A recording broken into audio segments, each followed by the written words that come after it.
Big John here. Got the trusty old Bushmaster XM15. Thought I'd drag this thing out. Thought some of you guys, I don't know, might find this a little interesting. These things are kind of neat because you don't really, if you walk around a lot of gun shops and gun shows, you don't really see them in this configuration anymore. Pretty much all the ARs you see at least have a detachable carry handle at minimum. And a lot of them, they don't even have the front sight, just total full rail all the way across, and all that's great. Technology is great, but it's also relative. That's another thing that's kind of funny is whenever something new comes out, people always freak out and they say, oh man, the world's coming to an end, we've got this new technology we don't understand. Well, they said the same kinds of things about this. They probably said the same kinds of things about the first even semi-automatic rifles that came out. I'm sure they've said it about everything basically. So I find it kind of interesting that now this gun is sort of considered a classic in some ways because it has a totally fixed carry handle. It can't be taken off, and it's really old technology in a lot of ways. I mean, this is not a gun that you're just going to see a lot of. They're kind of old hat, I guess you would say. But at one time, these were considered a wildly cutting-edge new technology, type of gun that people talked about as being just insane, basically. Because I know, I mean, I didn't live through those days, but I know Dad told me a lot about how when these things first came out, people really looked at them like space age, gun made by a toy company or something like that. But now these things are pretty common. Every gun shop is loaded with them. And there's stuff coming out nowadays that people talk that way about, that eventually someone will be standing there holding one of those in a video talking about how they've got this old classic gun and it's so neat that they've got it. So it's all relative. But about this gun specifically though, it's just kind of it's basically what I would consider, it's a civilian M4, basically is what it is. And I would even go as far as just to say it's an M4. People get really upset about M4, AR-15, AR-15A2, all these different designations of the AR type rifles. And I don't really see a reason to get upset about that. I mean, the thing that the main characteristics that make an M4 versus an M16 or an AR-15, really AR-15 kind of just applies to any civilian AR rifle to me. But M4, when I hear M4, I don't think full auto necessarily. I think, okay, carbine style AR, shorter barrel, collapsible stock is usually what I think. And that's what this has. And of course it's not select fire. It has the 16.5-inch barrel, not the 14.5. But I don't see anything wrong with calling these things M4s. But and the same thing applies with the M1A, M14. People don't seem to get as upset about that. But yeah, for all practical purposes, it's basically an M4 semi-automatic. Well, let me shoot it, and then I'll think of some other stuff. See if I can hit the red plates over there.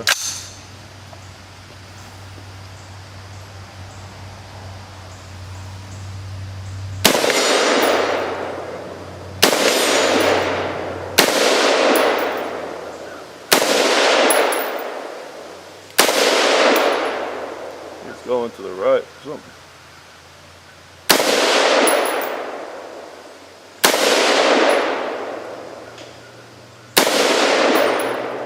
Can't see where I go. I'm gonna try the other one.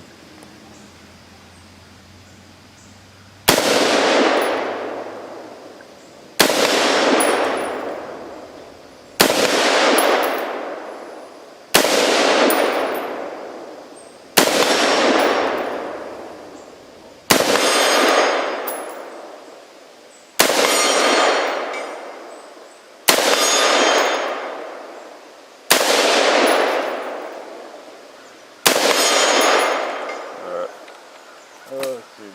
I got left.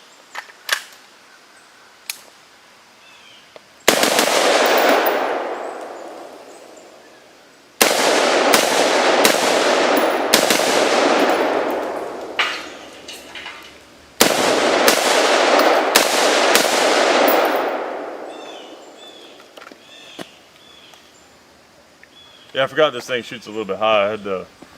I put a tritium front sight on this thing, and I may not have gotten it cranked down or up and up. I always get confused on that. Up, down, whatever. It shoots high.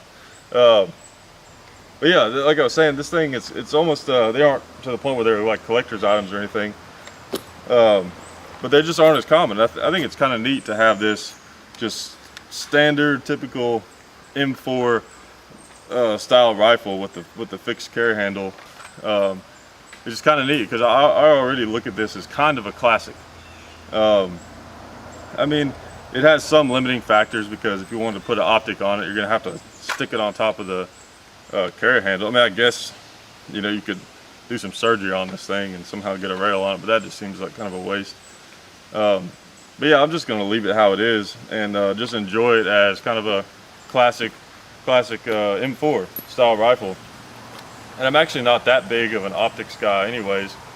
And I'm sure if I find one that I like, I probably would use it more. But for me, a lot of the red dots and things that I've used, it feels like it's probably just because I don't have a lot of experience with them. I'm sure that's all it is. But for me, at least right now at this point, a lot of times when I pull one up real quick, it feels like there's an extra step to the process. Because as soon as I pull it up, it's like, oh yeah, what's that red dot about? Oh yeah, that's my sight. And obviously it's not that slow, but it feels like there's this extra step where I have to gather the fact that, okay, that red dot is my sight, and I can put that on something, or I have to look for the dot before I can see the target. But with irons, I can just quickly bring it up.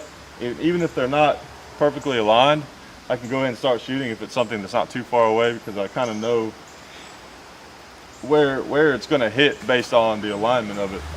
So just the fact that it's just hard steel, it's a little faster pickup for me right now, but that's probably just because I'm not used to it.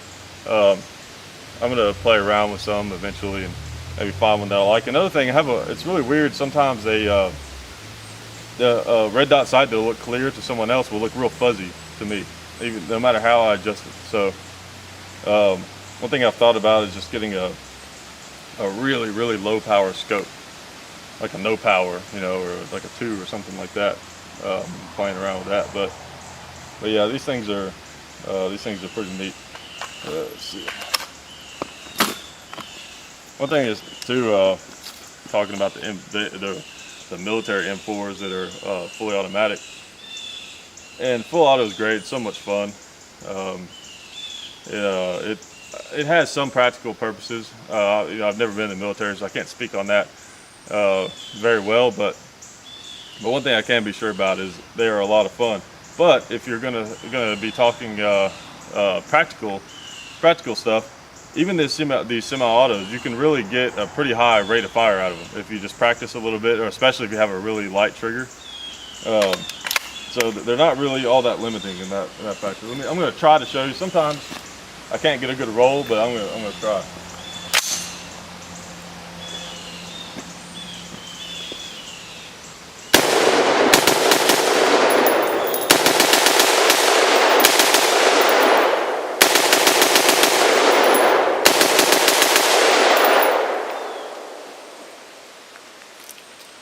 A lot of times I can do a little better than that, but this thing just has the stock, I guess it's a mil-spec trigger. It's not a great trigger or anything, but not to make any excuses, but yeah, it's just a neat old, just standard stock M4. There's something neat about it, and I thought you guys might find it interesting to see. And it was my first, oh yeah, that was one thing I was going to talk about. I totally forgot. This is the first AR I ever bought. And little recent history, I bought it in 2008, right before, some of you guys remember, for some reason ARs were being bought up like crazy, as much as I'll say on that topic. And I bought it literally like 2 weeks before all that started happening back in 08. And it was funny because I even negotiated the guy down like $100 on it. And it was so funny because he would have never done that in a million years. Actually, he would have jacked the price up about double about 2 weeks later when I bought it. And at the time, I was thinking, I was in college at the time, and I was thinking, oh, maybe I looked out, maybe I should sell this thing, and I've got a nice little profit. But because of how things were going, it may be the last AR I ever bought. So I hung on to this thing. Still got it today. So it's a neat one. I thought you guys might find it interesting.